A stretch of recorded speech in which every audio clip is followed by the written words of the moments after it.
오늘 데살로니가전서 2장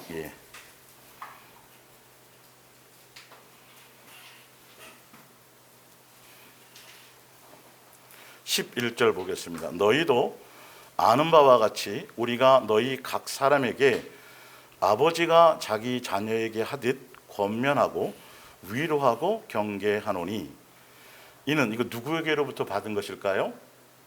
예수님의 종, 예수님으로 말미암은 사람들은 그 예수님이 아버지로서 자녀들에게 권면하는 그 모습 그대로를 전달하는 거예요.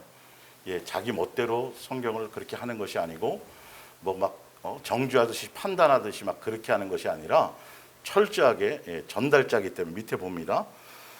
위로하고 경계하노니 이는 너희를 부르사 자기 나라와 하늘나라 상속자 되도록 영광에 이르게 하시는 하나님께 합당히 행하게 하려 함이라. 하늘나라 백성답게 예수님의 자녀답게 그렇게 잘 양육되어질 수 있도록 아버지의 마음과 심정을 그대로 전달받아서 이런 것이죠. 자, 13절에 이러므로 우리가 하나님께 끊임없이 감사함은 너희가 우리에게 들은 바 전달된 하나님의 말씀을 받을 때에 뭘로 받지 않아요? 사람의 말로 받지 아니하고 하나님의 말씀으로 받음이니 진실로 그러하도다. 하나님의 말씀으로 그대로 받아야 이 말씀이 또한 너희 믿는 자 가운데서 뭘 하여? 역사를 하게 되어져 있습니다. 사도 바울이 그래서 이걸 감사했다는 거예요. 성도들에게. 그러니까 자기가 입술도 둔하고 뭔가 언변이 뛰어난 사람은 아니지만 언변한 뛰어난 제자들도 있었어요. 아볼로도 그렇고. 그렇지만 사도 바울이 예수님께 정말 감사하는 건 성도들이 이 예수님의 말씀을 아버지의 마음으로 그런 심장으로 예수님이 주신 것을 뒤에 현대어 성경으로 보면 전달할 때 이렇게 돼 있어요.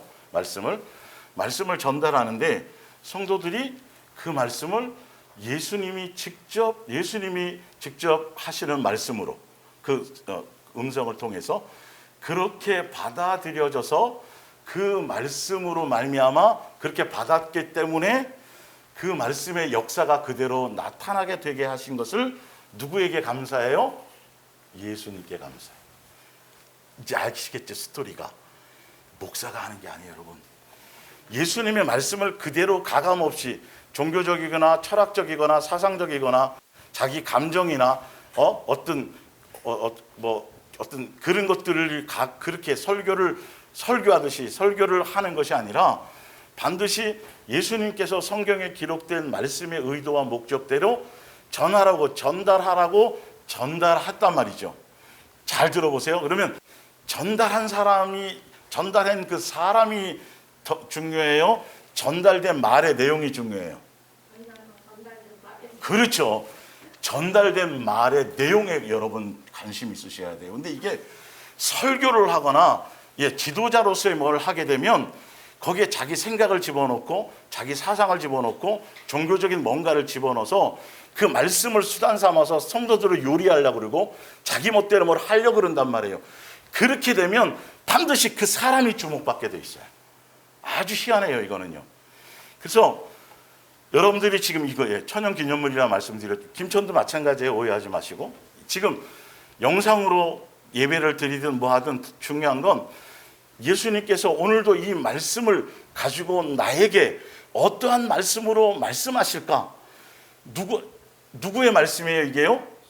예수님이 성경에 기록된 대로의 예수님의 말씀을 그대로 여러분들이 전달받는 시간이기 때문에 예수님의 말씀으로 여러분들이 받을 수 있도록 그래서 여러분들이 이것에 대한 기대와 소망으로 오는 거예요. 여기 와서 뭘 다른 거 하려고 오는 것이 아니라 그래서 예수님에 대한 좀 원고에 나와 있잖아요. 이 예수 사상, 예수 동행의 말씀에 대한 가치가 여러분들이 얼마나 귀하고 얼마나 소중하고 얼마나 중요한지를 여러분들이 이 부분에 대해서 여러분들 스스로 그것을 그렇게 여겨줘야 된다는 것이죠. 사도 바울이 그걸 감사했어요.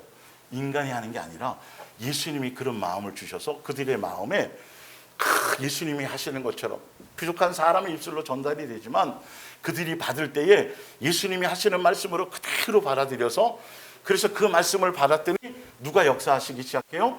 예수님이 각자 성도들에게 믿음의 역사를 하게 돼서 말씀 안에서 새로워지고 양육되어진단 말이죠. 우리 예전에 제가 어릴 때는 텔레비전이 많지 않았잖아요. 만화방에 가서 10원 내고 20원 내고 기밀 프로레슬링 하면 거기 가서 쫙 앉아 있어요. 길거리에 사람들이 없었을 것 같아요. 제가 어릴 때니까 뭐 차 타고 안 나가봤으니까. 그죠? 네. 유명한 어떤 뭘 한다 그러면 사람들이 뭘 해요? 빨리 퇴근하는 거예요.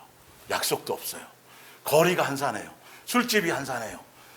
뭐 보려고? 그 김일의 박치기 나오는 거 기밀 프로레슬링 보려고. 옛날에 여로라는 드라마 보려고. 예. 이때요. 그거 저도 얼핏 기억이 나요. 어릴 적에. 예. 사람들이 그 드라마 앞에 있는 거예요. 근데 우리가 예수님의 말씀을 듣는 그 순간 모든 것을 다 차치해야 돼요. 무슨 말씀인지 이해가 가세요? 예, 여기 허락돼서 장소에 나와서 말씀을 듣든지 영상 앞에 듣든지 관계없어요. 중요한 건 오늘 사도 바울이 그걸 감사한 것처럼 이건 굉장히 중요한 거잖아요. 진짜 예수님께서 나에게 각자에게 똑같은 것이 전달되지만 이게 소화하고 이렇게 되어진 거 이게 다 영양분으로 양분으로 그 말씀 중에서 필요한 것들을 누가 공급하세요? 예수님이 공급하세요. 근데 많은 사람들이 일반 교회에 나가는 사람들도 목사님이 말씀을 전하지만 누구의 말씀인 걸요? 하나님의 말씀인 걸로 알고 듣는다고 얘기를 해요. 그러면 사람이 달라져야 안 달라져야? 달라져야지 맞죠. 왜? 말씀이 역사를 해야 되는데 예수님의 말씀으로 제대로 전달하지 않았던가. 그래서 제가 말씀 전달이라든지 제가 설교라는 단어를 안 쓰잖아요. 말씀을 그대로 전달하는 것뿐이에요. 성경에 있는 내용을 그대로 읽어드리지 여기에 제 감정이나 뭐나 어떤 목표나 비전이나 그래서 이 말씀을 전달해가지고 제가 이익 얻을 게 하나도 없어요. 이 말씀의 핵심은 오직 누구만이에요? 예수님만 여러분들이 취하시면 돼요. 예수님만 만나시면 돼요. 예수님의 뜻 안에서 말씀 안에서 양육받아 가시면 돼요. 다른 거를 어떤 여러분들에게 요구하는 게 없어요. 무슨 말씀인지 알죠? 그래서 세상에 누가 그 오페라 같은 거 비싸다며요. 한 번도 안 가봤지만 티켓을 누가 줬어요. 티켓을 줬는데 2장을 줬단 말이에요. 야, 이걸 가야 되겠어. 혼자 가기는 너무 아깝고 이거 한 장이 너무 아까운 거야. 그러면 여기저기 막 연락하겠죠. 야, 나 이거 생겼는데 같이 좀 가자. 너무너무 좋잖아. 귀하잖아. 그러면 그거 표 날짜 안 넘어가려고. 여러분 모든 시간을 다 미뤄요, 안 미뤄요? 그리고 거기를 가겠죠. 뭔 말씀인지 알겠어요? 여러분 예수님에 대한 말씀을 이게 예수님께서 이 기록된 말씀을 통해서 나에게 음성으로 들려주는 이것에 대한 여러분들이 얼만큼 내가 예수님의 말씀에 대한 가치와 존중을 갖고 있느냐에 따라서 그 말씀이 내게 역사하는 역사의 영향력이 틀려지는 거예요. 진짜 오늘 사도 바울이 이 부분을 저도 그래서 감사한다니까. 왜냐하면 별게 없는데 말씀을 듣고 깨달아져서 이 말씀이 이제야 뭔가 내 심령 속에서 역사에서 제가 삶이 바뀌고 예수님이 느껴져요. 뭔가 예수님의 존재성과 이 말씀대로 되어지는 것들이 깨달아져요. 그냥 이거면 행복하고 끝나는 거예요. 아무 요구가 없어요. 진짜 성도님들 하나하나를 정말 예수님이 멀리 계시지 않고 이 말씀 안에서 생활 속에서 그냥 종교인으로 어느 교회에 속해가지고 예배 시간 되면 가고 하고 왔다 갔다 하는 게 아니라 실제로 삶의 현장에서 예수님이 이 말씀이 생각나게 하시고 또 깨달아지게 하시고 내 삶의 현장에서 이 말씀을 통해서 내게 적용하게 하셔서 말씀 안에서 내가 변화되고 새로워지고 양육되어진다는 것을 느끼고 여러분들이 그렇게 되어가고 있고 그렇게 되어가고 있는 여러분들을 보면 누가 행복하다고요? 제가 너무 감사하다고요. 그걸 누가 하신 거기 때문에. 예수님의 몸된 교회라는 이것을 초반에는 제가 이론으로만 생각했다니까요. 처음 출발할 때 뭔지도 모르고 그걸 써놓은 거예요, 사실은. 그런데 가면 갈수록 실제로 교회 머리가 예수님이고 우리는 지체고 역할일 뿐이고 다 같은 형제, 누구나 다 양육받아야 될 대상일 뿐이고 이 모든 것들을 실제로 예수님이 다 모든 것을 양육하시고 예수님에 의해서 가르침이 되어지고 예수님에 의해서 양육되어진다는 이 실제의 것들을 그전에는 어느 교회에서나 어느 시스템에서나 어딘 것을 배운 적이 없고 본 적이 없어요. 그냥 퀘스천만 갖고 있었던 것이죠. 그런데 이게 실제로 일어나는 사건을 누가 제일 먼저 알까요? 저는 그걸 보고 있단 말이에요. 그래서 여러분들이 무슨 기념물? 여러분들이 천연기념물이 되는 거예요. 왜? 진짜 하나님의 말씀인 것처럼 제가 남보다 생기기를 잘생겼어요. 뭐 어떤 능력이 대단해요. 언변이 대단해요. 그리고 뭐 학벌이 아무것도 없잖아요. 그죠? 그런데 다른 거 보지 않고 말씀의 내용을 붙들고 그 말씀 안에서 여러분들이 그 코드를 맞추고 가고 있다는 게 예수님이 해주셨고 예수님의 양들이고 예수님 양들이기 때문에 예수님의 음성으로 듣고 그렇게 가게 된다는 것이죠. 근데 왜 제가 서로 오늘 이 얘기를 하냐면 예수 사랑 예수 동행과 깨어 정신을 차리며 사는 사람이라는 이 부분에는 특별히 더 이 말씀이 예수님께서 직접 각자들에게 그대로 하시는 말씀이라고 여러분들이 직접 그렇게 중심을 갖고 그렇게 마음의 가치를 가지고 받지 않으면 여러분 안 돼요. 이렇게 살아갈 수가 없어요. 각자가 근데 실제로 사도 바울이 얘기한 것처럼 사도 바울의 입술을 통해서 전해졌지만 그 말씀이 누구의 말씀으로 다 받았다고요? 예수님이 하시는 것처럼. 이게 정상이에요. 그 사람의 능력과 뭐 어떤 배경과 이것과 관계없이 그 말씀의 내용에 여러분들이 초점을 가지시고 그 말씀이 각자 여러분들에게 예수님 오늘도 예수님께서 나에게 다 틀리다니까요.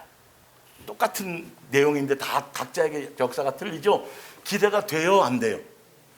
소망이 돼요, 안 돼요?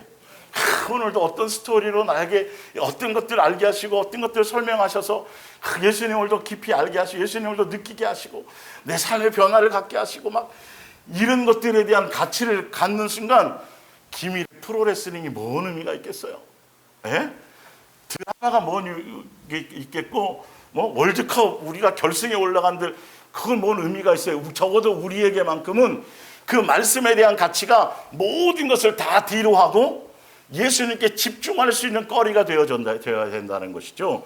영상 앞이든 여기든 관계없어요.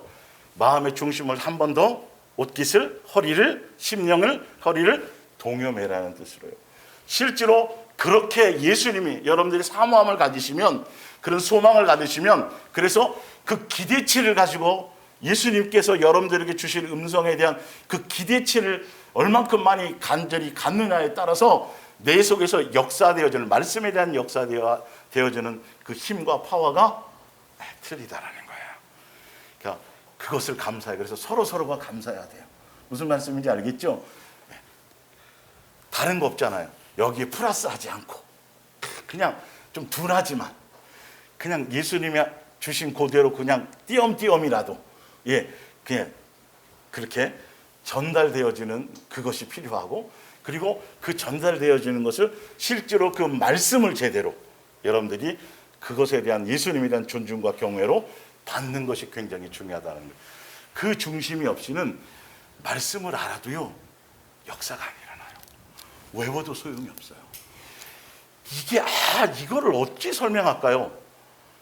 이거는 진짜 살아계신 예수님이 실제로 우리의 삶의 현장에 정말 이게 심줄이 되어지고 혈관이 되어지고 이렇게 되어져서 우리의 심령 가운데 다 그것을 터치하시고 이게 다 해주셔야지 그 마음을 알고 그것을 감동을 알고 그것을 알고 우리의 걸음 하나하나가 기쁨이 돼요. 감사가 돼요. 자원함으로 말씀대로 살아가는 것이 쉽지는 않다고 얘기하지만 기쁨으로 자원함으로 움직여져 갈 수 있어진다는 것이요. 예수님의 역사가 그 안에서 나타나진다는 것이죠. 실제로입니다. 그래서 똑같이 지금 이 시간에 수많은 교회들이 예배를 드리고 있겠지만 정말로 예수님이 그렇게 해 주셔야만 예수님의 말씀으로 오늘도 전달받고 그것이 예수님의 음성으로 들려주셔야 지금 오늘 깨어서 정신을 차리며 사는 사람들에 대한 말씀도 여러분들이 더 삶의 현장에서 변화를 갖고 존중하며 살아갈 수 있다는 거예요. 우리는 수천 편의 말씀을 들어왔어요. 성경의 지식도 있어요. 그러나 그것이 나를 살리지는 못해요. 그 안에 예수님의 생명이 들어가야 돼요. 예수님의 것이 들어가야 돼요. 여러분들이 그것을 취하셔야 돼요. 다른 것 말고. 자, 프린트물 봅니다. 히브리서 11장 7절. 이 노아는 깨어 정신을 차리며 사는 사람의 심판하는 것에 제일 먼저 구원받은 사람이에요. 깨어서 정신을 차린 사람의 1호예요, 노아가. 그래요, 안 그래요? 그렇게 보자니까, 그러네? 노아와 노아의 8식구, 노아 하나가 정신을 차렸더니 가족이, 그 성경에 보면 그렇게 표현되어 있어요. 노아가 가족을 구원한 것으로.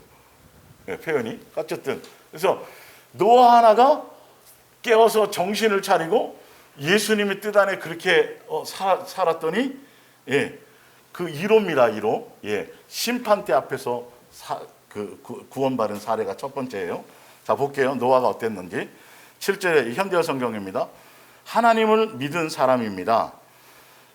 그는 하나님께서 장차 일어날 일을 경고해 주셨을 때 홍수의 조짐 같은 것이 있었어요? 없었대요? 전혀 없었는데도 그 말씀을 뭐예요? 믿었습니다. 예수님의 말씀이면 그냥 그대로 믿는 거예요. 예, 자, 그리고 시간을 허비하지 않고 믿었기 때문에 머리를 안 써요. 자, 산 위에 비도 하나도 안 와. 그리고 물로 다 멸하리라고 말씀하신 건 들었어요. 방주를 쳐. 1년, 한 90년, 거의 약 100년 가까이 지었으니까. 한 3년, 4년 짓다가 이게 맞나? 언제 온다는 거야, 비가? 언제 멸망한다는 거야? 생각하지 않았다라는 거예요. 그 자세히 읽어보세요. 온전히 따랐다.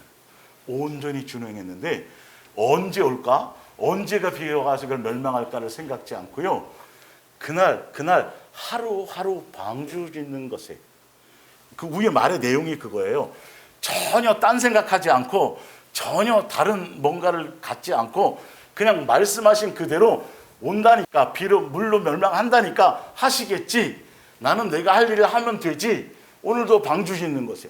근데 우리는 방주를 짓고 기다리고 있다가도 안 진짜 오시나? 언제 이런 것만 생각하잖아. 아니, 언제 오는 걸 알면 뭐 하냐고요. 예? 언제 오는 걸 알면 뭔가 달라질 것 같아요? 아니요. 아브라함이 이삭을 준다고 예수님이 하셨어요? 안 하셨어요? 하셨잖아요. 그 안들 뭐예요? 딴짓 하잖아요. 네. 그러니까 아는 게 중요한 것이 아니라 예수님에 대한 말씀에 대한 얼만큼 그것에 대한 믿음과 신뢰와 존중과 경외를 갖느냐는 거예요. 전혀 징조가 없어. 조짐이 없어. 거의 얼마를요? 10년도 아니고 20년도 아니고 90년을 한결같은 마음으로 90년을 어디에 충실하며 오늘이란 날에 오늘이란 날에 충실하는 거예요. 예. 그러면서 시간을 허비하지 않고 방주를 만들어 자기 가족을 구원해냈습니다. 하나님을 믿는 노아의 신앙은 그 당시 거역만을 일삼던 사람들의 죄나 불신앙과는 비교할 때 너무나도 대조적인 것입니다. 이 믿음 때문에 그는 하나님께서 받아들이시는 사람이 된 것입니다. 예수님의 말씀을 대할 때 여러분 어떻게 대하셔야 되냐면, 지금 노아가 지금 깨어서 정신을 차리며 사는 사람들의 제1번이라고 말씀드렸죠. 그래서 8식구 외에는 다 멸망당했는데 노아는 거기서 건짐을 받았어요. 누구는 물로 멸망을 당했는데 누구는 물 위에 떠가지고 물 때문에 살리심을 받았다고 되어 있잖아요. 베드로서에. 그렇죠? 예, 그것이 다른 게 없어요. 예수님의 말씀. 내 환경과 관계없어요. 조건과 관계없어요. 여건과 관계없어요. 그냥 예수님이 그렇다 그러면 그대로 믿는 거예요. 근데 아브라함은 그렇게 되는데 40년 걸렸어요. 그 전에 이렇게 생각하고 저렇게 생각하고 수없이 자기 생각과 자기 이런 것들이 많았죠. 예수님에 대한 존중감은 말씀에 대한 여러분들이 신뢰와 그 말씀 그대로를 믿고 따라가는 것이 더 중요하다. 그러니까 이런 것들이 내 속에서 예수님 이 말씀을 대하는 나의 어떤 것들이 내 중심에 어떤지를 자꾸 점검해 보셔야 돼요. 이건 실제로 여러분들이요. 말씀에 대해서. 그 예수님이 살아계심을 믿는다면 말씀도 그래야 되는데 사람들이 자기의 합리적이고 과학적이고 철학적이고 논리적인 생각으로 말씀을 자꾸 변질시키고 있어요. 아니요. 아니, 산 위에 무슨 여기까지 무슨 비가 와서 올 징조도 없고 아무것도 없잖아요. 그런데 예수님의 말씀에 대한 존중은 그것을 그대로 존중하는 사람과 아닌 사람의 차이가 여기서 드러나는 거예요. 우리도 그럴 수 있어요. 노아보다는 우리가 더 예수님이란 믿음과 신뢰가 깊어져야 되는 것이죠. 우리 하나 더 볼게요. 자, 사도행전을 볼까요? 사도행전 1장.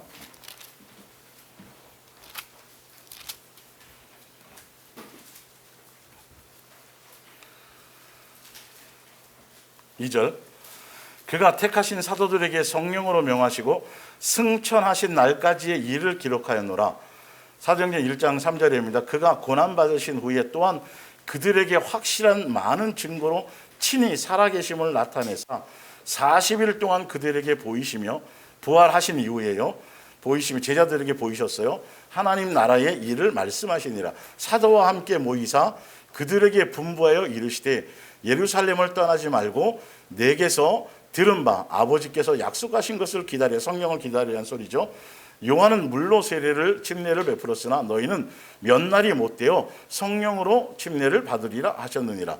그들이 모였을 때에 예수께 여쭈어 이르되 주께서 이스라엘 나라를 회복하심이 이때니까 하니 이르시되 때와 시기는 아버지께서 자기의 권한에 두셨으니 너희가 알 바 아니요 오직 성령이 너희에게 임하시면 너희가 권능을 받고 예루살렘과 온 유대와 사마리아와 땅끝까지 이르러 내 증인이 되리라 하시니라. 이 말씀을 마치시고 그들이 보는데 올리어져 가시니 구름이 그를 가리어 보이지 않게 하더라. 올라가실 때에 제자들이 자세히 하늘을 쳐다보고 있는데 흰옷 입은 두 사람이 그들 곁에 서서 이르되 갈릴리 사람들아. 제자들만 있는 게 아니죠. 지금 여러 무리가 모여 있어요. 어찌하여 서서 하늘을 쳐다보느냐. 너희 가운데서 하늘로 올리신 이 예수는 하늘로 가심을 본 그대로 오시리라 하였느니라.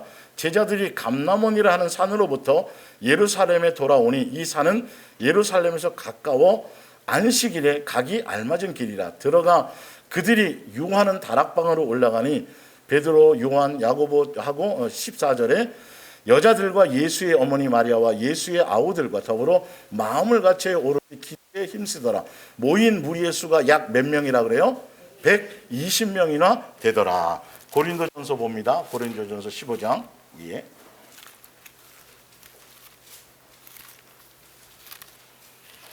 예수님이 부활하셔서 승천하는 장면을 몇 명이 봤을까요? 15장 3절입니다.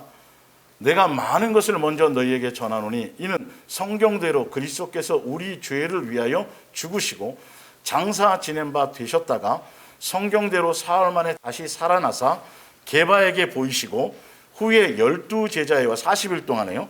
12제자와 그 후에 몇 명이요? 500여 누구에게? 형제에게 어떻게 보이셨어요? 일시에 보이셨으니. 이게 아까 갈릴리 사람들아 그러는 것처럼 예수님이 승천하실 때 몇 명이 봤다는 소리예요? 500여 명이 본 거예요. 그런데 마가의 다락방에는 몇 명이 모였어요? 120. 우리의 인간의 믿음이 그래요, 여러분. 예수님이란 존중성이 그래요. 부활하셨어요. 부활은 이건 있을 수도 없는 거잖아요. 십자가에 못 박혀 죽고 그걸 다 경험한 사람들이에요. 죽고 그분이 부활하셔서 살아계셔갖고 하늘 위로 올라가는 걸 직접 봤어요.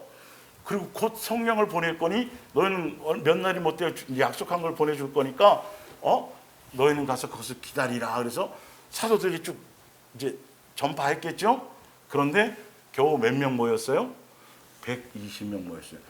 나머지는요?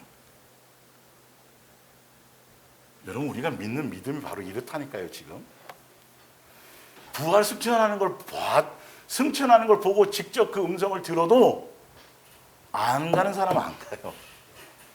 이거 기적 아니에요? 이렇게 되는 게? 여러분 이런 걸 그냥 이렇게 쉽게 넘기지 마세요. 얼마나 우리가 예수님에 대한 존중감을 가져야 되는지, 얼마나 예수님에 대한 어떤 절대적인 그 사랑에 대한 어떤 것을 깨달아야 되는지 수없이 예수님을 무시해요. 그러니까 이 500명 중에도 표적을 따라가는 사람들이 태반이었다는 거죠.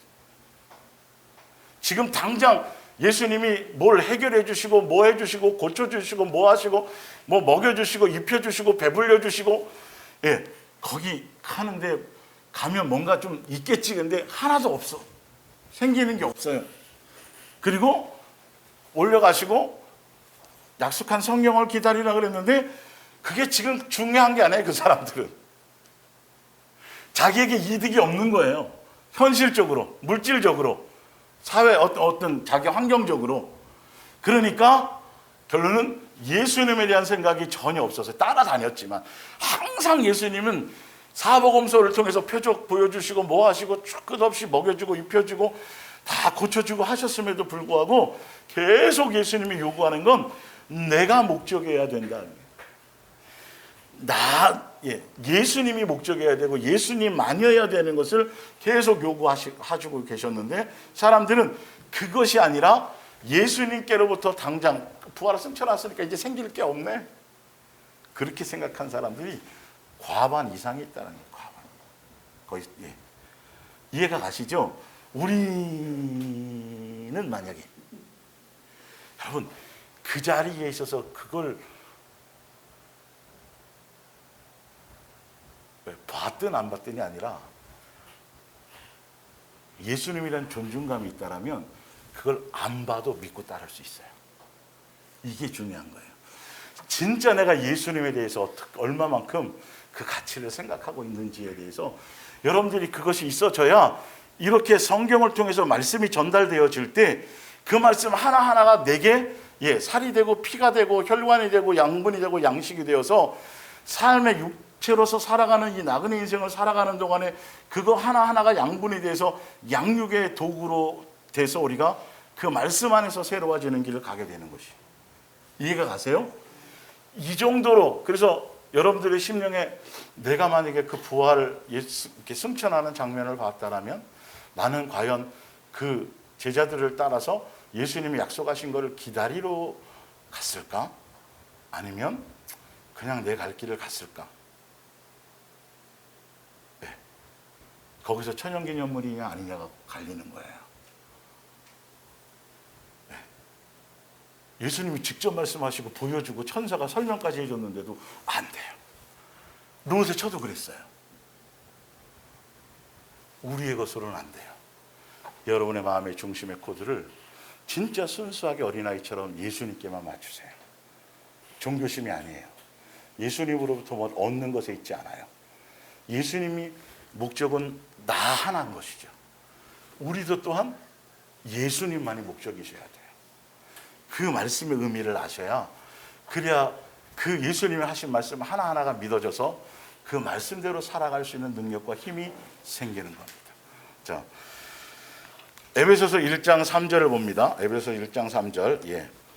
오늘은 그 심판에 대한 부분을 우리가 깨어서 정신을 차리며 사는 사람들이 어떠한 목적으로 우리가 살아야 되는지에 대한 방향성을 한번, 종교적인 사람과 예수사랑 예수 동행의 복음을 통해서 양육의 길, 아버지와 자녀의 길을 가는 사람과의 이 심판대 앞에서 깨어서 정신을 차려야 되는 이유가 틀려요. 자, 에베소서 1장 3절을 볼게요. 찬송하리로다 하나님 곧 우리 주 예수 그리스도의 아버지께서 창세 전에요 하늘에 속한 모든 신령한 복을 우리에게 주시려고 곧 언제요? 창세 전에 계획하셨어요. 그리스도 안에서 우리를 택하사 우리로 사랑 안에서 양육하셔서 누구 앞에서?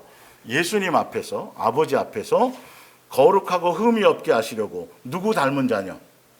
예수님을 닮은 자녀 되게 하시려고 그 기쁘신 뜻대로 우리를 기뻐하시는 자원에서 우리를 사랑하시고 억지로가 아니라 기뻐하심으로 우리를 예정하사 예수 그리스도로 말미암아 자기의 뭐가 되도록요? 아들들이 하늘나라 상속자가 예수님의 한 가족이 되게 하셨으니 이는 그가 사랑하시는 자 안에서, 예수 그리스도 안에서 우리에게 거저 주시는 바 그의 은혜의 영광을 찬송하게 하려는 것이라. 우리는 그리스도 안에서 그의 은혜의 풍성함을 따라 그의 피로 말미암아 속량 곧 죄 사함을 받았느니라. 속량 곧 죄 사함을 해주신 이유는 나중에 우리가 양육을 받아서 예수님 앞에 섰을 때 거룩하고 흠이 없게 하시려고 하는 것이에요. 순서가 그렇게 돼요. 예.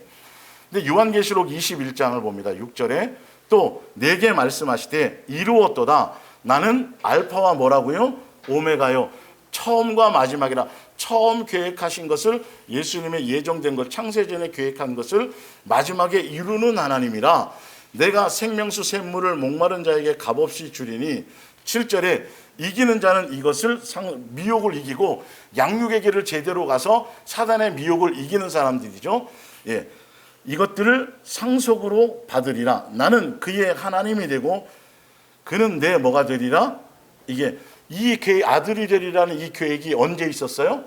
창세 전에 계획이 돼 있던 걸, 계획한 것을 요한계시록의 심판 때를 거친 이후에 그 마지막 결정이 내가 처음 계획한 거, 그것을 양육받아서 생명력책에 이름이 있고 내 자식으로 호적에 입적을 해서 제대로 양육되어진 자들은 미혹을 이기고 모든 것을 이겨서 하늘나라 상속을 받고 예수님과 예수님의 자녀와 아버지로서의 관계를 뭐하죠? 확증된 이 결론을 이루겠다라는 거예요. 그러니까 자 볼게요. 그래서 예수님의 온전한 자녀로서의 확증받는 이 부분은 뭐냐면, 예수님 앞에 섰을 때에 점도 없고 흠도 없는 행실이, 예수님의 자녀다운 게 옛사람을 벗어나서 새사람 되어져서 그리스도의 장성한 분량에 이르는 아버지의 인격과 아버지의 마음과 아버지의 성품을 담고 배우는 그런 작은 예수가 되는, 그런 자녀가 되는 것이 과정의 마지막 결론의 과정을 통해서 맺는 뭐라고요? 결론이란 말이에요. 그러니까 우리는 예수님이 오세요. 예수님 앞에, 심판대 앞에 섰을 때는 우리는 지옥 갈까봐 두려움으로 서는 것이 아니라, 예수님께서 나를 양육하셔서 내가 예수님 앞에 섰을 때 창세전에 계획하신 것처럼 내가 예수님 앞에 점도 없고 흠도 없고 그런 자녀로서 그렇게 잘 양육되어져서 예수님의 기대치에 맞춰서 잘 갔는가 안 갔는가를 확인하는 거예요. 뭔 말인지 이해가 가세요? 개념을 바꾸셔야 돼요. 종교 안에서 보는 것이 아니라, 예수님은 처음부터 아버지와 자녀의 관계로서 온전한 예수님을 닮은 자녀로서의 양육이란 말이에요. 그러니까 뭐 예를 들어서 이렇게 생각하면 되겠죠. 우리 집 아이가 수학이 약해. 수학을 잘 못해. 기초가 안 돼 있어. 그래서 아버지가 어느 날 시간 내서 중간고사 보기 전에 막 수학을 처음부터 설명하고 막 과외해서 막 가르쳐 줬어요. 그러면 이제 시험 보고 결과가 올 때 기대인 거죠. 뭔 말인지 알겠죠? 집 쫓겨날까 그게 아니라, 예수님 우리를 양육하시고 뭐 하신 것의 목적, 처음으로 계획하신 거 있잖아요. 그 계획하신 게 결과를 누구 앞에 보여주는 거, 예수님 앞에 나타내 보여주는 거란 말이에요. 우리의 삶의 행실이 얼마나 달라졌는지, 마귀의 종로로 타며 살았던 그 마귀적인 인격과 마귀적인 요소와 마귀적인 정과 욕심과 이렇게 그랬었던 것이 예수님으로 말미암아, 그 사랑으로 말미암아, 그 사랑 안에서 우리가 배우고, 예수님의 사랑을 배우고, 그리고 예수님의 사랑 안에서 새로워지고, 또 그리스도의 장성한 분량에 이르러 잘 양육되어져서 예수님이 나를 사랑하신 것처럼 나 또한 사랑의 열매를 맺는 그 삶의 행실을 예수님 앞에 보여주기 위한 무엇으로요? 기대로. 그러니까 어서 오시옵소서. 이해가 안 되잖아요, 여러분. 교회에서 얘기하는 거는, 일반 교회에서 종교 안에서 얘기하는 거는, 이거는 뭐 기본이 막 지옥, 그렇죠? 우리는 지옥을 강조할 필요가 없어요. 사실 알고 보면 지옥은 마귀에게 속한 것이고, 처음부터 우리에게 지옥 보내려고 하셨던 분이 아니에요. 그러니까 정상적으로 예수님이 계획하고 뜻하신 대로 그 뜻을 따라 온전히 순종의 길을 가면, 예수님이 우리를 양육하고 씻기고 입히고 먹이고 다 해서 예수님 자녀다움으로 우리를 뭐 하세요? 다 이끌고 가신단 말이에요. 그 모습 그대로를 예수님 앞에 우리는 보여주는 거죠. 순종하여 나가는 모습들을 보여주는 것이죠. 그게 양이에요. 염소와 차이가 틀려요. 염소는 요구하는 게 있잖아요. 양은 그게 아니에요. 모든 것이 예수님의 은혜 안에서. 그러니까 여러분들이 예수님을 사랑 안에서 매일매일 방주를 짓고 있고, 사랑 안에서 내가 양육에 맞춰서 내가 조금 예수님이 이끄시는 대로, 오늘이란 날에 예수님이 이끄신 대로 내가 하나씩 옛사람의 것을 허물을 벗고 새 사람으로 내 심령이 날마다 새로워지는 길을 가고 있는 이것은, 이걸 이룩하고 있다라면 예수님이 오시기를 기다려야 돼. 기다려야 돼. 예수님은 야, 내가 너를 그렇게 공부를 했는데 겨우 80점밖에 못 맞아서 이르시는 분이 아니에요. 뭐라 그래요? 80점이나 맞았네. 한 달란트 받았어도 한 달란트를 내드리면 똑같아요. 두 달란트를 받고, 사랑이라 그랬어요.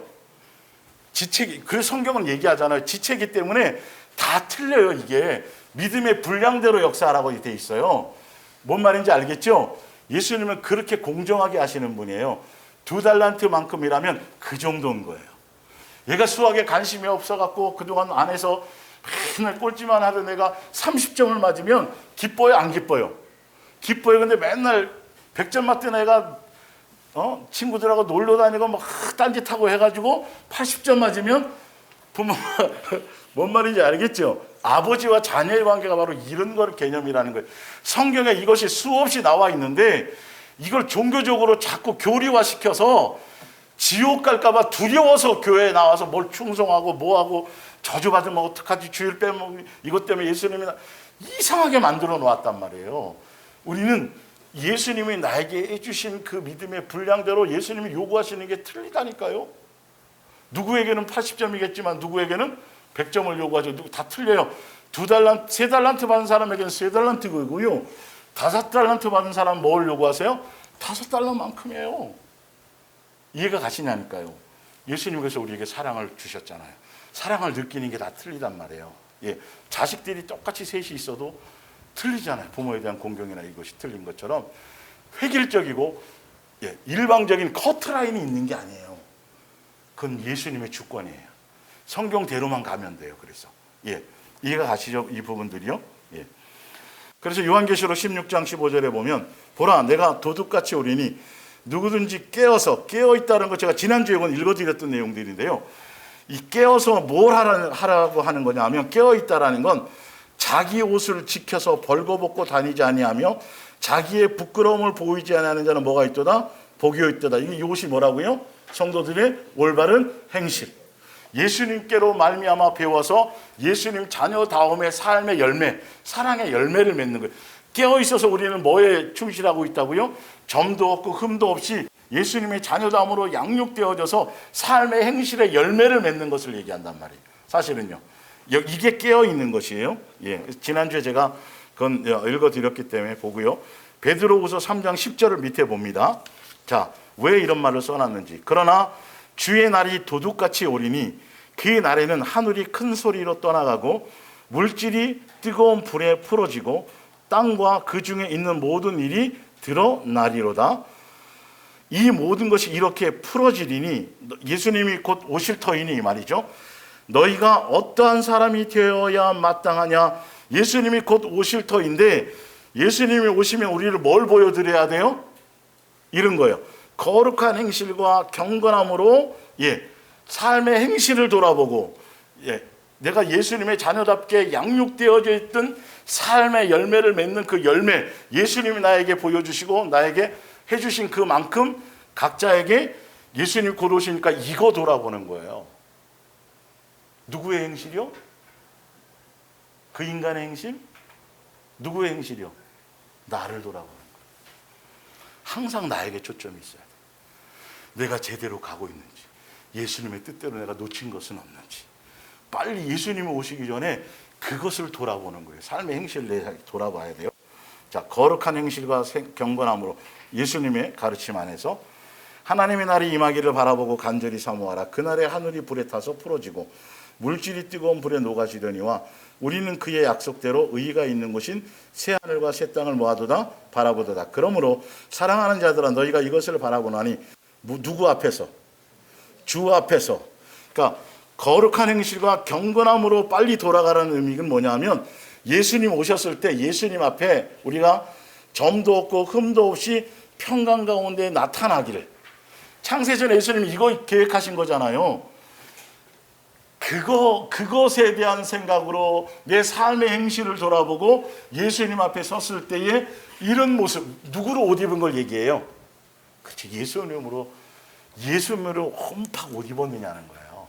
내가 나로 말미암은 열심과 충성과 노력과 애씀으로 그 비교를 얘기하는 게 아니라 우리는 칭의를 받는 거잖아요.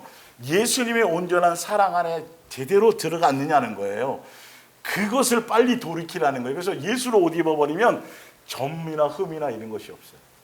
근데 예수님 반, 나 반, 이거 안 돼요. 다 내려놓고 누구로만요? 예수님 그 사랑에 푹 젖어서, 여러분 물속에서 풍덩 들어갔다가 그냥 맨몸으로 나오면 걸어 다니는 자국마다 뭐가 나와요? 물이죠. 예수님의 사랑에 풍덩 젖어 있은 사람은 어떤 모습 어디에서 어떻게 돌아다니든지 뭐가 나와요? 사랑이 떨어져 나오는 것이죠. 그것을 보이라는 거예요. 사실은 예수님의 목적, 그러니까 예수님 심판 때 예수님 곧 오셔 기대치를 가지고 소망을 가지고 내가 예수님 앞에 보여드릴 걸 생각하며 심판의 개념이 틀려요. 우리는요. 왜 그런지 이제 이유를 밑에 설명을 드릴게요. 예. 자, 요한 1서 3장 1절을 볼게요. 보십시오. 현대어 성경입니다. 하늘 아버지께서 우리에게 베푸신 사랑이 얼마나 지극합니까? 창세전의 계획을 이루시는 거죠. 아버지께서는 우리를 당신의 자녀로 받아주셨습니다. 우리가 하늘에 계신 아버지의 자녀가 되었다는 사실을요. 이게 엄청난 사랑이라는 거예요. 예, 예수님의 창조주의 자녀로서, 그분이 우리 아버지로서 내가 그분의 자녀가 되었다는 이 사실이, 이거는 우리를 향한 엄청난 사랑이라는 것을 얘기하는 거예요. 예.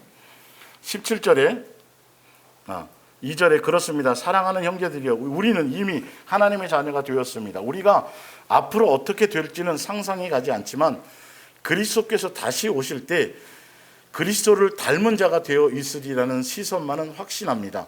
그때 그분의 모습을 실제로 보게 될 것이기 때문입니다. 이 3절에 이 사실을 참으로 믿는 사람은 모두 자기의 몸을 누구처럼요?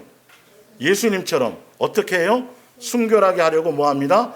노력하십시오. 그리스도는 순결한 분이기 때문에, 이게 예수님의 자녀고 그분이 아버지라는 제대로 된 종교의 길이 아니라 양육의 길을 가는 사람들은 철저하게 내가 예수님 앞에 섰을 때 예수님의 모습, 예수님 닮은 것, 예수님 자녀다운 예수님의 인격, 예수님의 마음, 예수님의 성품, 그것을 닮은 모습으로 예수님에 나타나야 된다는 걸 알고 예수님 앞에서 그것을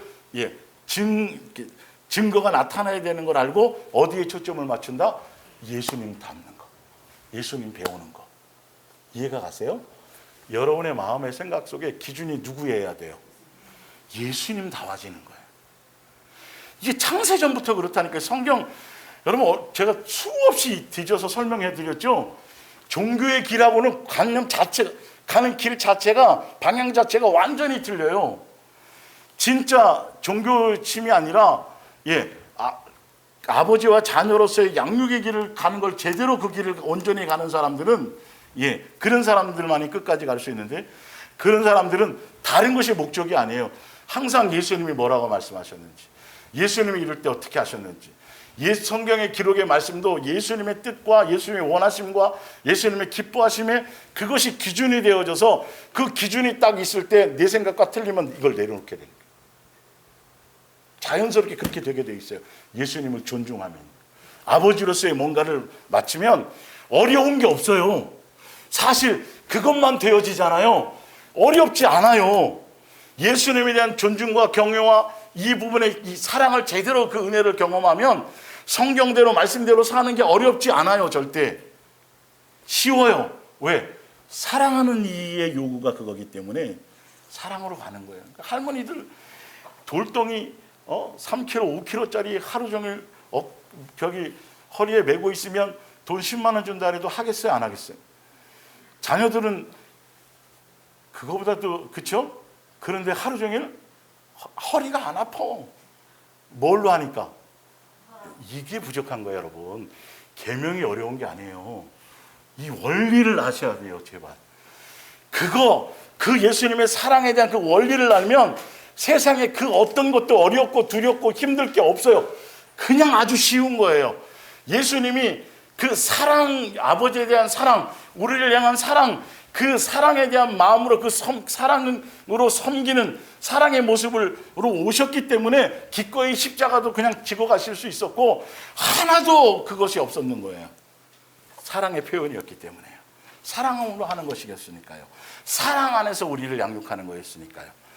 우리도 또한 그 길로 가는 거예요, 사실은요. 성경에 지금 쓰여진 대로요. 예. 그래서 제대로 이걸 아는 사람들은 어디에 초점이 있다? 예수님 다음에 초점이 있다. 자, 요한일서 4장 16절입니다. 하나님은 사랑이십니다. 그러므로 누구든지 사랑 가운데 사는 사람은, 여기서 제가 이제 시간이 좀 있으면 이거 다 찾아드리겠지만, 사랑 가운데 산다라는 건 뭐냐면, 예수님이 우리를 사랑하신 것처럼 우리도 뭘 맺으면, 사랑의 열매를, 행위로 사랑의 열매를 맺으면, 이 뜻을 갖고 있어요. 누구든지 사랑 가운데 산다라는 건 예수님이 사랑해 주신 것처럼 우리도 내 삶에서 뭐 맺는 거?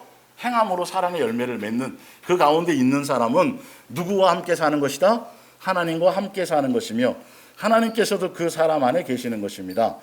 그리스도와 함께 살면, 예수님과 동행하고 예수님과 교제하고 예수님의 양육 안에 있으면, 우리의 사랑은 예수님과 함께 하면요, 뭐가 커져요? 뭐가 대단해져요? 사랑이라니까요, 사랑.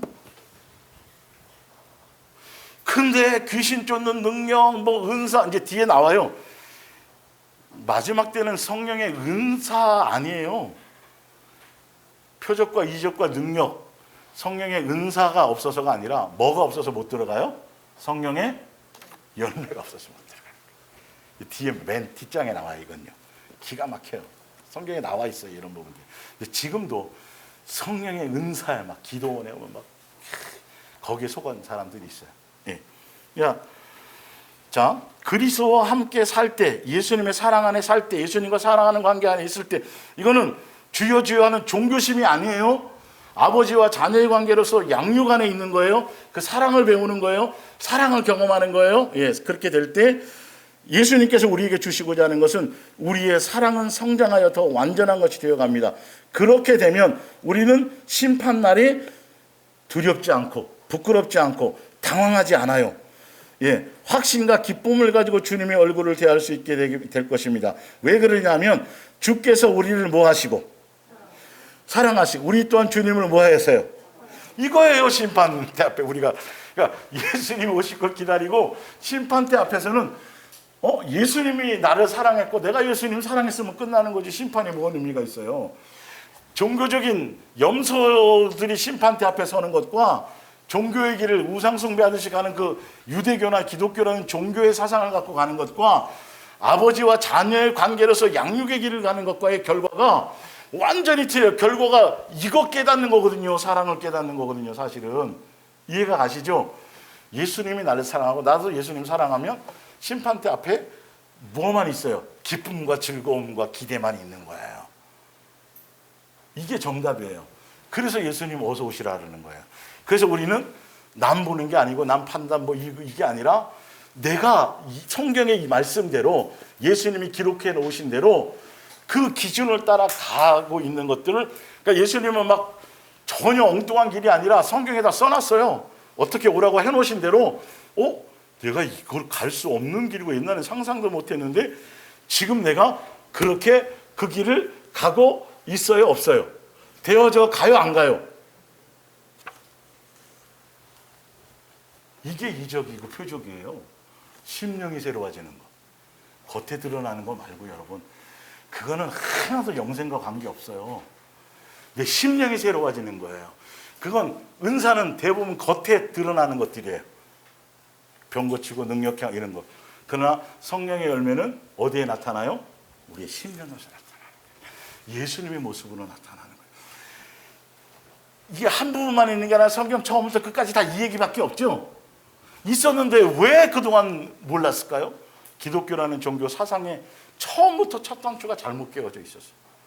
예수 믿으면 그냥 지옥 안 가고 천국 간다는 그 목적이 일단 우선이고, 그것도 어떻게 해요? 죽어봐야 하는 거고, 당장 내 현실에서 좋은 일이 있어야 되고, 부해져야 되고, 건강해져야 되고, 사건과 사고가 없어야 되고, 맨날 이거는 점쟁이 앞에 가고 무당 앞에 가는 거랑 똑같은 생각으로 예수님 앞에 나와 있는 거예요. 기도하는 것도 마찬가지고, 주여 주여 하는 것들이 다 보면 같은 교회 안에서 십자가 밑에서 같이 예수님을 향하여 주여 주여 하는데, 그들 마음속에는 다 각각 자기 욕심을 위해서 생각이 다 틀려. 오직 누구가 목적이면 되는데, 다 예수님 하나가 목적이 돼야 이게 연합이 되는데, 다 앉아 있는데 예수님을 얘기해서 추구하는 것이 다 틀려요. 예수님, 저는 사업이 좀 잘 됐으면 좋겠고요. 예수님, 저는 제 자식이 좀 이렇게 다 그런 마음으로 여기 앉아 있는 거예요. 여러분들 얘기하는 게 아니라 많은 사람들이 그렇게 예수님을 따르고 있다는 거죠. 근데 예수님은 딱 한 가지만 얘기하셨어요. 뭐라고요? 내 살과 내 피를 받아먹으라. 영생을 목적으로 오고, 내가 너희들에게 사랑을 보여주고 확증한 것처럼 너희도 나를 사랑함으로 따라와라. 이거 딱 다 그 목적이 아니면 가라. 그 목적인 사람만 뭐하라? 따라오라. 그 몇 명이 안 돼요. 몇 명이 안 돼요. 그래서 성경에는 숫자 많은 걸 부흥이라고 얘기한 적이 없어요. 우리는 그냥 세상 논리로 숫자가 늘어나고 교회가 늘어나고 막 그렇게 되면, 건물이 커지면 다 뭐라 그래요? 부흥했대요. 성공했대요.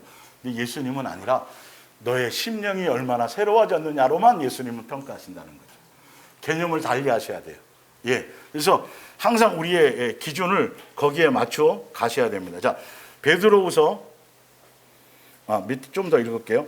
완전한 사랑으로 우리를 사랑해 주시는 분을 두려워할 필요가 있습니까? 하나님의 완전한 사랑은 하나님께서 우리에게 어떻게 하실 것인가에 대한 두려움을 다 몰아냅니다. 그런데도 우리가 두려워하고 있다면 그것은 하나님께서 하실 일에 불안을 가지고 있음을 말합니다. 그리고 아직도 하나님의 사랑을 충분히 알지 못한다는 증거입니다. 자, 현대어 성경으로 베드로후서 1장 3절을 볼게요. 심판의 부분들을 어떤 것인가 개념을 달리 하셔야 돼요.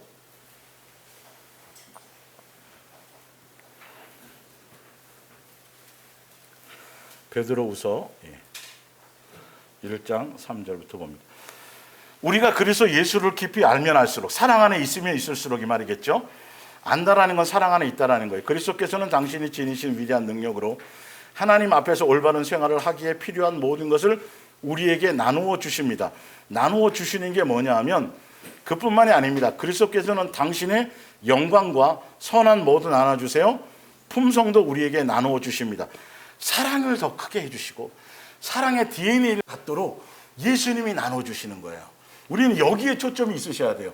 내 심령이 새로워진 거, 마음보가 새로워지는 거, 삶의 가치가 예전에는 예수님을 통해서 이 땅에서 내가 대단해지고 높아지고 뭔가 이루는 것이었는데, 지금은 그게 아니라 그것과 관계없이 내 안에 예수님의 DNA로 충만하는 걸 원하는 거죠.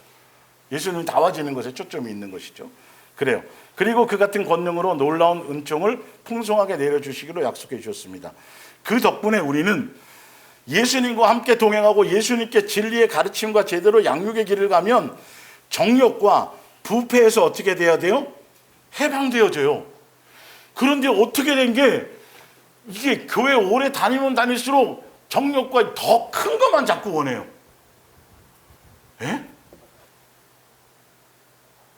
욕심이 더 커진다고요. 입을 크게 벌리래요. 목사들이 그렇게 가르쳐요. 이왕이면 더 크게. 여기 지역 말고 대한민국에서, 아니 전 세계에서 큰 인물들이 입을 크게 지멋대로 성경을 해석하고요. 이게 예수님과 가까워지면 내가 가졌던 세상과 예수님 외의 나머지 것들에 대해서는 다 버리게 돼요. 배설물로 여겨지게 돼 있어요. 그것이 옛날엔 내게 유익하고 내게 자랑거리였고 내게 행복을 주는 거였고 기쁨을 주는 요소였는데, 이제는 예수님 외에는 다른 것이 기쁨이 아니에요. 점점 흥미가 이루어져서 세상에 별 관심이 없어요. 세상 것이 좋진 않아요. 누가 그냥 예수님과 함께 있고 내가 새로워지는 거, 내가 심령이 새로워지고 양육되어지는 이것들이 너무 좋은 것이죠. 이것이 행복해지는 것이죠. 결론은 그게 행복해진다는 건 뭐가 자꾸 없어진다는 소리예요. 정과 욕심이 자꾸 제거되어져 간다는 소리예요. 그런데 사람들이 끝없이 욕심이 이거 주면 그걸로 끝나지 않아요. 더 큰 걸 요구해요. 계속 요구해요. 우리도 그 무리 안에 있었어요. 그래서 해가지고 뭔가 좀 사업도 잘 되고 자식도 잘 되고 뭐 좋은 일이 있고 막 그러면 부럽고, 왜 나는 저렇게 안 되지? 다 썩어 없어질 것에 마음 뺏겨서 그거 경쟁하고 있다니까요. 하늘나라가 덩그러니 남아있는데도 그것에 대한 소망 자체도 생각도 안 해요. 당장 이 땅에서 그냥 땅강아지처럼 땅만 바라보고 여기서 예수님 앞에 더 부르짖고 더 뭐 해가지고 떼쓰고 더 금식하고 뭐 해서 더 가져야지, 더 장사가 잘 되고 사업도 잘 되고 막 자식도 유명해지고 막 이렇게 되는 거. 욕심을 예수님은 끊임없이 버리고 따르라 그랬지 얻으라 그런 적이 있어요, 없어요? 근데 성경하고는 정반대로 계속 교회에서 얘기한단 말이에요. 버리고 따르라는 건데 자꾸 예수님으로 이것 주세요 저것 주세요 계속 그것만 하는 거예요. 내용들이 예수님과 사랑하는 관계 안에 있으면 예수님으로 말미암아 내 심령이 예수님의 사랑의 DNA로 바뀌어요. 옛날에는 시기, 질투, 잘 삐지고 막 이런 것들이 내 속에 막 마귀적인 요소가 있었는데, 이제는 점점 이 요소가 없어지고 자꾸 누구처럼 돼요? 예수님처럼 닮아져 가는 거예요. 이게 미친 것 같아요. 네, 보면. 그런데 뭔가 변화가 일어나기 시작하죠. 정과 욕심이 없어지기 시작해요. 세상에 대한 가치가 아니라 누가 점점 좋아지는 거예요. 예수님 생각하고 예수님 안에서. 그러니까 제가 목요일 날도 말씀드렸지만 옛날에는 예수님이 엄청 멀리 계신 줄 알아요. 지금은 그냥 내 곁에서 내 안에서 그냥 함께 손잡고 일일이 뭘 이렇게 해주시고 뭔가 이렇게 안내해 주시는 거예요. 돈 주시는 게 아니라. 돈 주는 거 아니잖아요. 내 속에 있는 것들을 끄집어내서 오히려 막 뒤집어 주시잖아요. 그래요, 안 그래요? 내 속에 있는 불순물들을 보여주신단 말이에요. 방향이 틀리다니까요. 내가 새로워지는 거라니까요. 마음이 새로워진다니까요. 마음이 넓어진다니까요. 점점점 예수님에 대한 생각이 점점점 자꾸 많아진다니까요. 예수님 닿아지는 것이 기본인 것처럼 자꾸 느껴지기 시작한다니까요. 그게 어렵지 않다고 자꾸 내 속에 믿음이 생긴다니까요. 여러분 정확하게 방향을 잡고 가세요. 미혹당하지 마세요, 제발. 예. 자, 좀 더 볼게요. 부패에서 해방되어 그분의 품성을 나누어 받게 된 것입니다. 예수님의 사랑의 대의로 자꾸 넘쳐나는 거예요. 그러나 이런 은사를 받아서, 은혜입니다, 이거 원래. 간직하려면 믿음만으로는 부족합니다. 여러분은 하나님께서 기뻐하실 수 있도록 덕을 쌓아야 합니다. 열매 맺어야 된다는 거예요. 예. 그러나 그것만으로도 부족합니다. 하나님은 더 깊이 알고 하나님께서 여러분에게 무엇을 원하시는지를 알아야 합니다. 양육의 포인트를 알아야 돼요. 더 나아가 여러분은 욕망을 버리고 인내와 경건을 몸에 익히며 기쁨으로 자기 자신을 하나님께 맡겨야 합니다. 이렇게 하면 다른 사람과 즐겁게 사귈 수도 있고 친밀해지며 깊이 뭐 할 수 있어요? 사랑할 수, 사랑의 열매를 맺는 사람이 되어진다는 거예요. 내가 예수님께로만 맨날 받아서 용서받고 맨날 이랬는데 이제는 또 누구를 뭐 할 수 있는 게 돼요? 용서해 주는 사람이 된단 말이에요. 어느 순간인가 막 이게 누구를 미워하고 싶어도 미움이 안 생기는 걸 어찌 하냐니까. 이게 미친 거예요, 이게. 예. 자꾸 마음이 넓어지는 걸 어찌 하냐니까. 이게 열받는 게 열이 안 받아진다니까요. 이게 다 경험이 있는 사람들이 얼굴 표정을 봤더니, 예? 누구에 의해서? 예수님이 해주시니까. 성경대로라니까요. 여러분은 우리 주 예수 그리스도의 유익하고 쓸모있는 사람이 되는 것입니다. 믿음만 있으면 그만이 아니, 행위가 있고 열매가 있어야 되는 거예요. 더 이상 아무것도 추구하지 않는 사람은 장님이 장님이든지 심한 근시 아닙니다. 그런 사람은 하나님께서 주님을 위해 강하고 올바르게 살 수 있도록 죄에 물든 무슨 생활이요? 옛 생활에서 왜 새 사람 되게 하셨고 왜 죄에서 용서하셔서 죄를 씻겨주셨는지 그것을 까맣게 잊어버리는 사람이란 말이에요. 죄 씻어주셔서 점도 없고 흠도 없는 예수님의 DNA를 갖는 예수님 앞에 서서 예수님 자녀다움에 열매를 맺는 사람이 되게 하시려고 십자가에 죽어주신 거예요. 용서해 주신 거예요. 우리를 받아주신 거예요. 자, 그러므로 사랑하는 형제들을 더욱더 힘써 여러분이 참으로 많은 사람 가운데서 하나님의 부르심을 받고 선택을 받은 사람이라는 것을 행동으로 증명하십시오. 삶의 열매를 맺어야 돼요. 예수 그리스도 안에 사랑 안에 산다라는 뜻이 뭐라고요? 예수님이 나를 사랑하신 것처럼 나에게 2달란트를 주신 것처럼 나도 뭘 남기는 거예요? 사랑의 2달란트를 남기는 것까지예요. 그 열매로 예수님은 보시는 거예요. 여러분이 참으로 많은 사람들 가운데 그러면 여러분은 결코 넘어지는 일이 없을 것이고 미혹당하지 않고 하나님께서는 여러분을 11절이에요. 그렇게 되면 사랑 안에 있으면 사랑의 열매를 맺는 그 안에 있으면 하나님께서는 여러분을 영접하시고자 우리 주님이시요 구주이신 예수 그리스도의 영원한 나라로 들어가는 문을 쬐끔이요 활짝이요. 활짝. 구원이 목적이 아니라니까요, 여러분.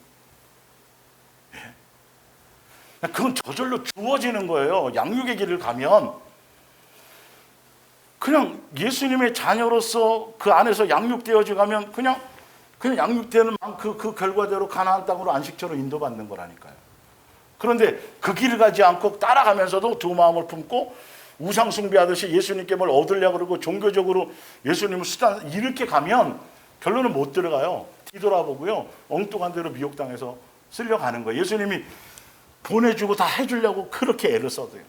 그러니까 우리가 깨어서 정신을 차리며 사는 사람은 두려움으로 사는 게 아니라 빨리 예수님 앞에 뭔가 기대치를 보여드리고 싶은 거예요.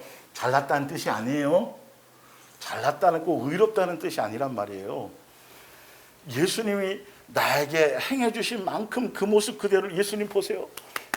예수님 주셨는데 제가 이거 2달란트나 5달란트 받은 사람들은 기다리고 있었을까요? 아닐까요? 기다리고 있었어요. 우리도 그거 기다리는 거예요. 예수님 나를 사랑해 주신 그 사랑을 알고 그 사랑 안에서 내가 부족하지만 넘어지고 실수하지만 그래도 그 사랑의 끈을 붙들고 예수님 따라서 가고 있는 그 모습 그 자체를 예수님께 보여드리고 싶은 거예요. 예수님 날 이만큼 사랑해 주셨잖아요. 그 저도 부족하지만 예수님 앞에 그래서 예수님 사랑의 길로 제가 이렇게 제 사랑은 요건데요. 그거라도 보여드리려고. 심판이 기다려져요, 기다려져요. 완전히 성경의 개념으로 보면 그런 거라니까 여러분.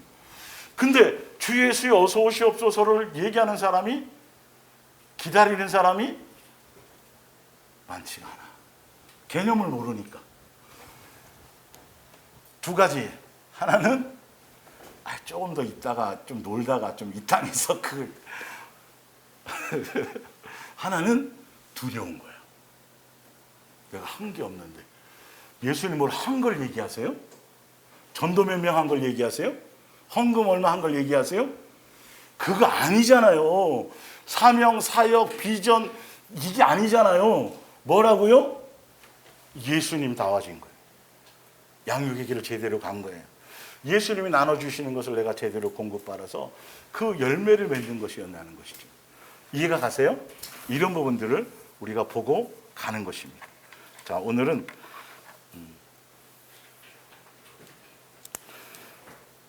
다음 주에 또 이어서 갈 건데 깨어 정신을 차리며 사는 사람들의 개념을 여러분들 우리는 예수님이 나를 사랑해 주신 것처럼 우리가 사랑의 열매를 맺어서 이제 뭘 하는 거? 심판대 앞에서 서로 사랑하는 관계를 확진하는 거. 그게 깨어 정신을 차리는 사람의 제대로 된 성경적인 방향과 방법이에요. 깨어서 정신을 차린다는 건 더 많이 예수님의 사랑 안에서 예수님의 사랑의 DNA를 가지고 내 삶이 점점 더 뭐 되어지는 거죠? 예수와 되어져 가는 것에 초점을 맞추고 그렇게 계속 삶이 새로워져 가고 있느냐? 예수님이 이 땅에 있게 하실 동안, 예수님이 나를 데려가시는 동안, 예수님이 오시는 동안 끊임없이 우리는 양육의 길을 가는 거다. 그게 깨어 정신을 차리는 사람들의 방향성. 이 개념을 가지시기 바랍니다. 다음 주에 오늘 이 방향성에 찾지 못한 걸 좀 제가 찾아드리고 또 이어서 말씀을 또 함께 나누겠습니다. 우리 기도하겠습니다.